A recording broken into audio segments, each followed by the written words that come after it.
পিলখানা হত্যার ঘটনায় বিস্ফোরক মামলায় ২৫০ জনের জামিন মঞ্জুর করেছেন আজ।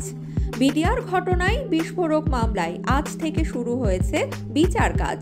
রবিবার কেরানীগঞ্জের কেন্দ্রীয় কারাগারের ভেতর ঢাকার বিশেষ ট্রাইব্যুনাল ১-এর বিচারক মোহাম্মদ ইব্রাহিম মিয়ার অস্থায়ী আদালত তাদের জামিন দেন।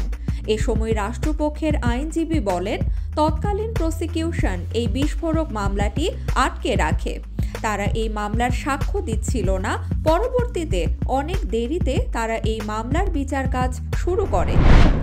সংস্কার ও নির্বাচনের মধ্যে কোনো বিরোধ নেই, দুটো একসাথেই চলতে পারে, এ কথা বলেছেন বিএনপি মহাসচিব মির্জা ফখরুল ইসলাম আলমগীর। তিনি বলেন, রাজনৈতিক দলগুলোর সঙ্গে আলোচনা করে সংস্কার কমিশনের রিপোর্ট চূড়ান্ত করতে হবে। নির্বাচনের মধ্য দিয়েই জনগণের কাছে যাওয়া সম্ভব, জন আকাঙ্ক্ষা পূরণ করা সম্ভব। রোববার সকালে শহীদ রাষ্ট্রপতি জিয়াউর রহমানের ৮৯তম জন্মবার্ষিকী উপলক্ষে রাজধানীর শেরেবাংলা নগরে তার সমাধিতে শ্রদ্ধা নিবেদন শেষে তিনি এসব কথা বলেন। চীনের সঙ্গে বাংলাদেশের আগের মতোই সম্পর্ক থাকবে বলে জানিয়েছেন ঢাকায় নিযুক্ত চীনের রাষ্ট্রদূত ইয়াও ওয়েন। তিনি বলেন, ভবিষ্যতেও দুই দেশের সম্পর্কে কোনো চির ধরবে না, বরং এ সম্পর্ক আরও গভীর হবে। আজ রোববার পররাষ্ট্র উপদেষ্টা মোহাম্মদ তৌহিদ হোসেনের সঙ্গে সাক্ষাৎ করেন চীনের রাষ্ট্রদূত ইয়াও ওয়েন। হাজার হাজার বাস্তুচ্যুত গাজাবাসী তাদের বাড়ির পথে যাত্রা শুরু করেছেন। তারা পোশাক এবং অন্যান্য জিনিসপত্র বহনকারী মানুষের দীর্ঘ লাইন রাস্তা ধরে এগিয়ে যাচ্ছে।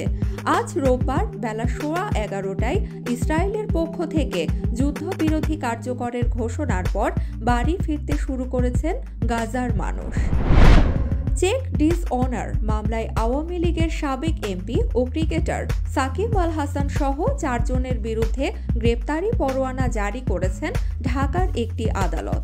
সাকিব ও অন্য 3 জন আজ রোববার আদালতে হাজির না হওয়ায় এই আদেশ দেন ঢাকার অতিরিক্ত মুখ্য মহানগর হাকিম মোহাম্মদ জিয়াউর রহমান। আইএফআইসি ব্যাংকের রিলেশনশিপ অফিসার সাহিবুর রহমান এই মামলা দায়ের করেন।